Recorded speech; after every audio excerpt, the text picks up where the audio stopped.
victoire. Au sein des vastes mers, un aride rivage, contre qui vient mugir la colère des flots, se hérisse de roc et froid des matelots. Du corse belliqueux, c'est le réduit sauvage. La naguère le sort, allumant un flambeau. Ce bord presque ignoré consacra la mémoire.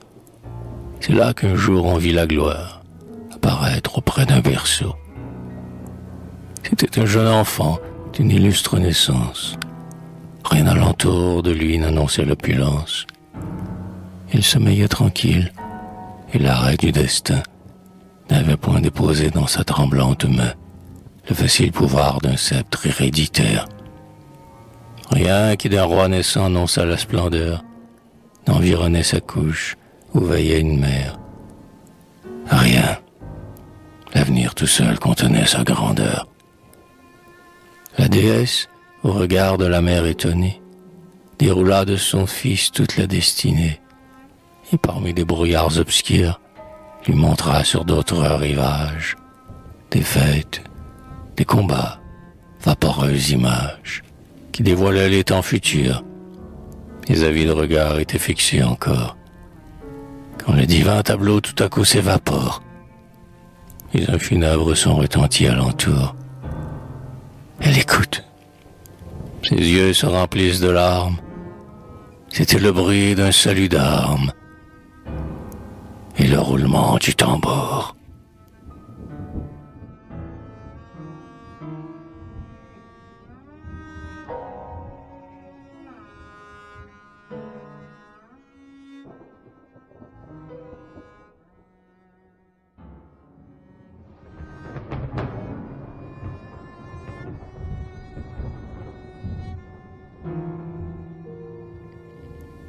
Quel fut doux le premier sourire de la tardive liberté.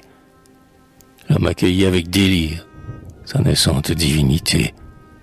Alors, dans le transport d'une joie unanime, au rayon d'un nouveau soleil, la France s'éveilla comme d'un long sommeil. Ce fut un rêve encore, mais il était sublime. Que ce moment fut beau, que du peuple français l'espérance fut noble et fière, qu'il fut prompt à saisir cette pure lumière qui de ses yeux bientôt disparaît pour jamais. Alors on vit surgir un plus sombre génie.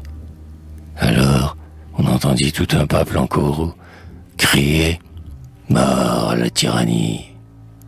Les grands ne semblent grands qu'aux hommes à genoux. Levons-nous.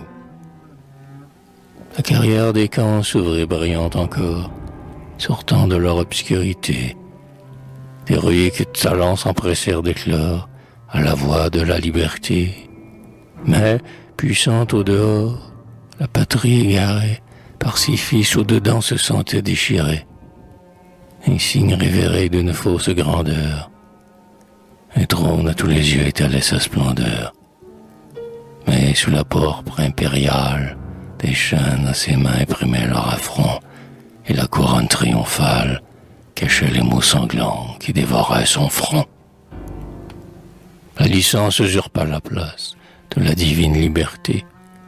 Émerveillés de sa beauté, les hommes marchaient sur sa trace. Mais ses sourires séducteurs cachaient des pièges homicides, et ses embrassements perfides étouffaient ses adorateurs.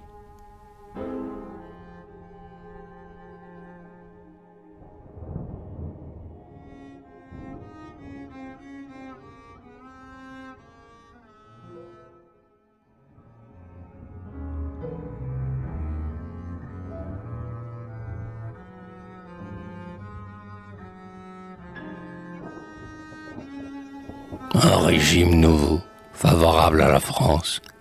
Ses fils désolés ramena l'espérance, sans ramener la liberté. Cependant, d'un tirant la tête abominable, teignit aussi de sang l'échafaud redoutable que ses proscriptions avaient alimenté. À peine revenu de ses horreurs profondes, le vaisseau de l'État voguait au gré des ondes, et, privé de pilote, baissant son orgueil, flottait de gouffre en gouffre et d'écueil en écueil. Un grand homme pareil, il commande l'orage, des passagers surpris raniment le courage. Et tous ceux qui l'arrachent aux destins hérités, pour prix de leur salut, cèdent leur liberté. Brisant ces libertés, qui n'étaient plus qu'un rêve, sur le sceptre conquis il dépose son glaive. La France à lui s'enchaîne et grandit sous sa loi. Ainsi jadis, au bord du Tibre, il fallait des Brutus avec le peuple libre, il fallut un César avec le peuple roi. Mais César se croit Dieu, car il voit qu'on l'adore. Au point le plus sublime, il est trop bas encore. Il se trouve à l'étroit dans ses vastes états. Et pour laisser régner sa grandeur solitaire, il voudrait étreindre la terre, dût-elle éclater dans ses bras. Pour parvenir au but où son orgueil aspire, pour couvrir l'attentat fait à la liberté, sur une autre divinité, il concentre l'amour des Français en délire. Au son du clairon belliqueux, ils accourent sous ses bannières. Partout ils vont audacieux, briguer ses faveurs meurtrières, car pourprés d'un noble trépas, elle leur offre de la gloire. C'est Bellone, c'est la victoire, c'est la déesse des combats.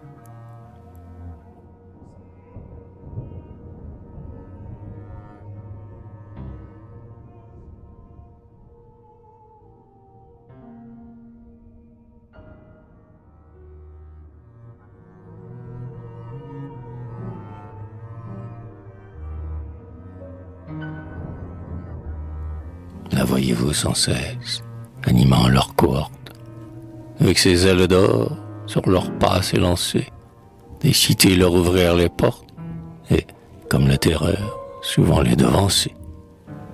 Le regard charmé, oh, qu'elle est douce et belle, elle a des prix pour leurs exploits, la flamme en ses yeux étincelle, et ses yeux dévorent les rois. Napoléon, dont le courage sut la fixer à ses drapeaux, victorieux sur un rivage, vole à des rivages nouveaux. L'image du dieu de la guerre, ses forces et son ardeur grandissent sous les yeux. Il marche et tout s'enfuit. Son pied frappe la terre, qui vomit des guerriers sous ses paves liqueux. Et son œil qui lance la foudre, son bras qui fait briller l'acier, et son aigle arrache à la poudre le rameau sanglant du laurier. Ah, qui pourra chanter ses conquêtes rapides? Qui pourra consacrer des accords assez beaux à ses actions intrépides, à ses exploits toujours nouveaux? Où sont ces ennemis qui, vainqueurs en idées, se partagent la France en espoir dégradé? Demandez-en les noms à la nuit des tombeaux.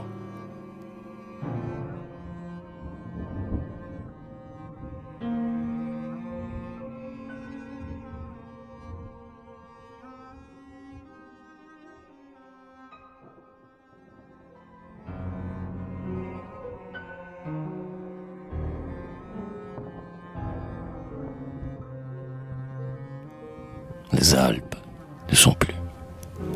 L'Italie est vaincue. Le Brennus colossal est dans Rome abattu. La balance d'airain qu'un glaive a fait baisser reçoit l'or quand son sein verse des mains dociles, car elle n'a plus de Camille, assez fort pour la renverser. L'Égypte, c'est l'Égypte. Et des bras intrépides ont conquis ces climats brûlants, et le sang des fiers musulmans engraisse les sables arides. De nos soldats vainqueurs, les déserts sont peuplés. 40 siècles assemblés, ils contemplent des pyramides. Que dirais-je de plus? Tout a subi nos lois, les discordes partout languissent étouffées. Nos guerriers ont bravé les chaleurs et les froids, partout ils ont jeté de superbes trophées, et l'avenir s'effraie en comptant leurs exploits.